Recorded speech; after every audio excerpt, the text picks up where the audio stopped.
Welcome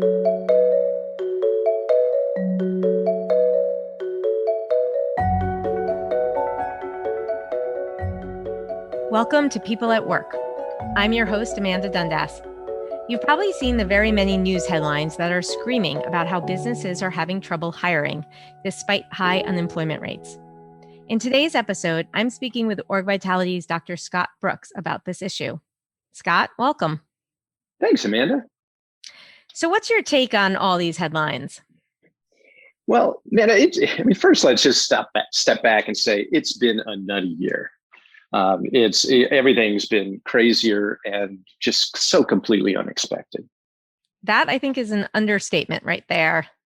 Yeah. And so if we're talking about unemployment and getting the staffing levels back to where they need to be, if we look at big picture for a second, right? So a year ago plus, when the pandemic was declared, basically the entire planet collectively just put the brakes on so many things and put the clamps on so many things. And it shut down in public spaces so fast all at once.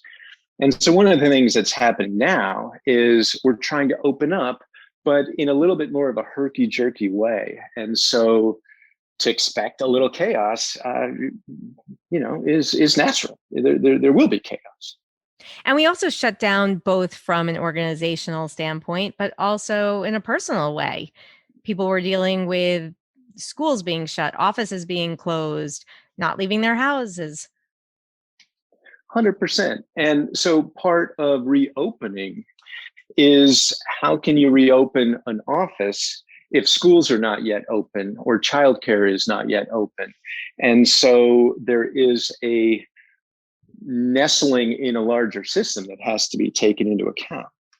But if we were to just step back and think about, people as individuals for a second, not sort of the super big picture, and think about what leads them to quit, or what leads them to take a new job, or what might lead to different kinds of staffing churn decisions that an individual could make.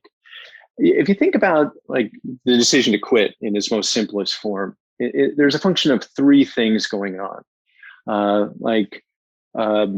A push, I don't like it here, I want to leave my current situation. A pull, I'm going to some other alternative, even if that's back to school, it could be another job, it could be sitting at home, whatever it is, some other thing to occupy my time is what's in people's minds. And then the third force at play is friction, right? How hard is it to pull stakes and make a job change? And this is actually really important to think about all three of these things through the pandemic, because over the past year, maybe I didn't have a choice and I was put on furlough or laid off or whatever. But if you did have a job, were you going to leave it in the past year? There's all kinds of reasons not to, because the rest of the economy was kind of unevenly shut down or ramped up in sort of crazy ways. And so other alternatives for me might have been a little tough. Or is my home life so stressful that I don't want to make a job change just now?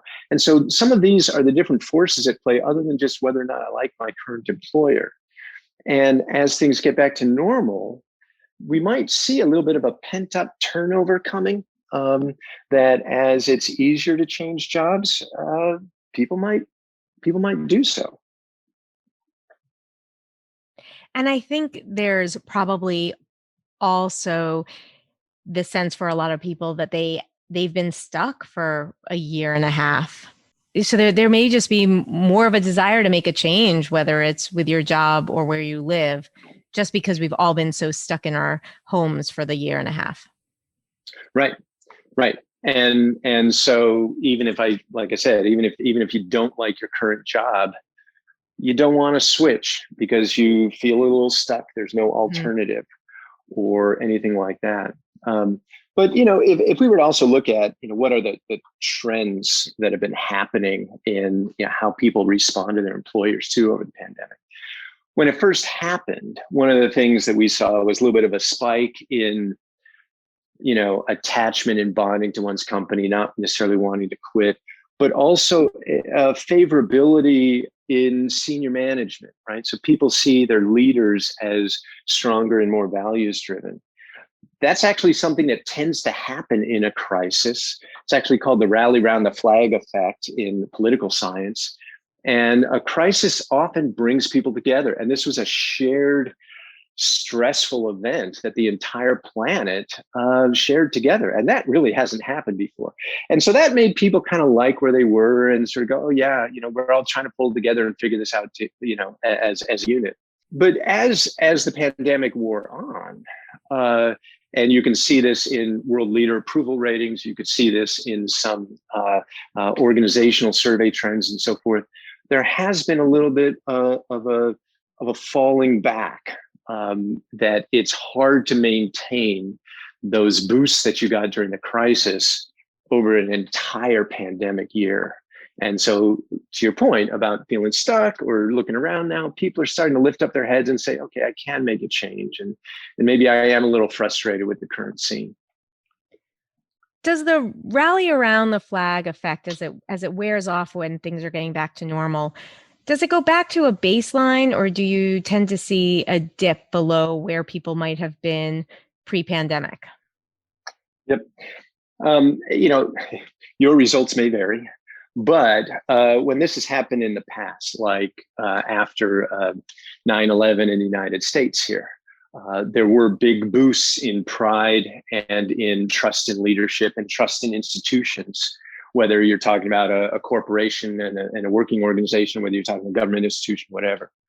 There was a big spike and then it fell, but it tended to stay above baseline. And so there were gains that lasted several more years in some of those kinds of measures. So it's not fate that it will revert all the way back to normal. You can retain a boost. Organizations can retain a boost that they gained. But one quick point is that so many industries were affected so differently through the pandemic.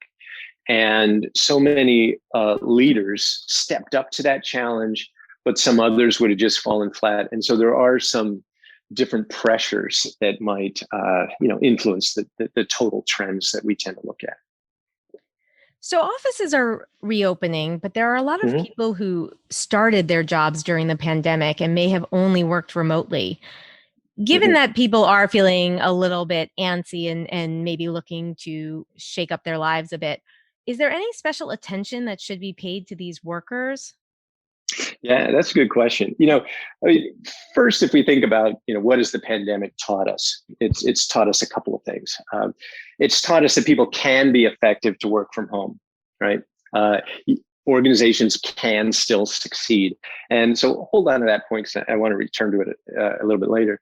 I think it's also taught us that it's easy to forget what being in a crowded room feels like, or it's easy to forget the ability to just walk down the hall and ask somebody a question. And so there are some elements that in the pressure that we all felt to sort of transform the way we did things, there are a few things that I don't want to necessarily say were lost, but a few things that changed. When you asked about, what about people working remotely or people that started during the pandemic, it's therefore easy to forget what they never knew, right? It's easy to forget how they never built the social relationships maybe that you did if you started before the pandemic.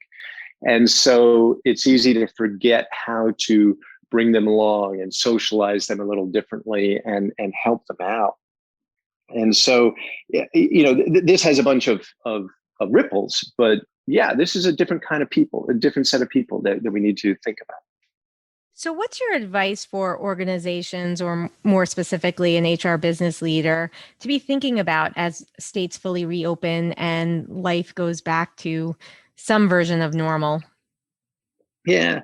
If I were to start by talking about the people that, were onboarded and stuff like that, and then move more generally, how do you think about how the social fabric is different for people that onboarded during the pandemic, right? They don't have the bonds They don't have the sort of attachment to an organization that people who onboarded before the pandemic might have been able to develop. And so therefore, they might not be as connected, might not be as socially enmeshed with the whole organization. So if we were to move to your point here about, is there a number one piece of advice to give an HR leader? I think, yeah. I think that number one, it's stay in touch with your people, listen. And if there were two sub pieces to that, I would say, first, try to avoid putting your own filters on what you're hearing. And case in point, one of the findings that we know is that senior leaders tend to be more interested in bringing everybody back to the office more than people want to come back to the office, right? So there is a little bit more of a pressure or a pull or an interest that's stronger at the top. That's really important to know. And secondly, a lot of people, like as you mentioned at the beginning, Amanda, there's a lot of sort of context behind what makes somebody want to come back to the office. Are my kids in childcare or school? Do I have other kind of pressures at home? Did I actually move out of state and it'd be kind of tough for me to come back to the office, or whatever it is? A lot of people transform their lives pretty dramatically, and that transformation needs to be compatible with coming back to the office.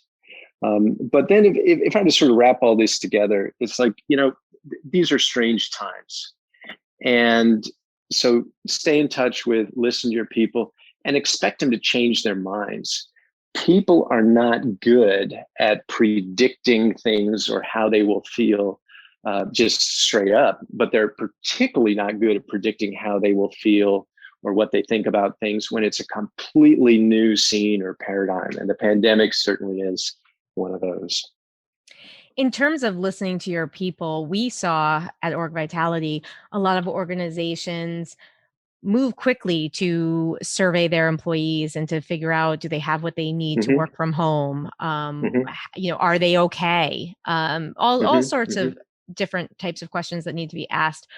Are you seeing a return to the employee survey of the past, or are organizations still asking their employees very specific pandemic-related questions?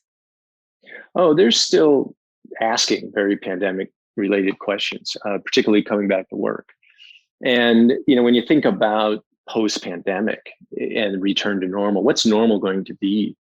There are going to be some things that are fully transformed due to the pandemic. Some things that are now more online than they ever used to be. Some of that's not going to go away. And so until we're settled, whether it's supply chain kinds of things with toilet paper, or whether it's staffing and unemployment and sort of supply chain kinds of things with the folks that you need to hire, there's a lot of moving parts to all of this. And coming back to the office, feeling comfortable, vaccination or not, all of these things we have not settled into a groove for. And I think it's important to note that whatever we feel, here in the United States where you and I are, other parts of the planet are experiencing very different things when it comes to surging cases and vaccination percentages and all of these other kinds of things. So there's a lot yet to work through and to think about. So it's keep listening and keep trying to act earnestly on what you hear. Well, thank you so much, Scott. That's all we have time for today. As always, you can find more information on our website at orgvitality.com. And we continue to offer our free pandemic-related surveys for any organization that's looking to survey their employees during these challenging times.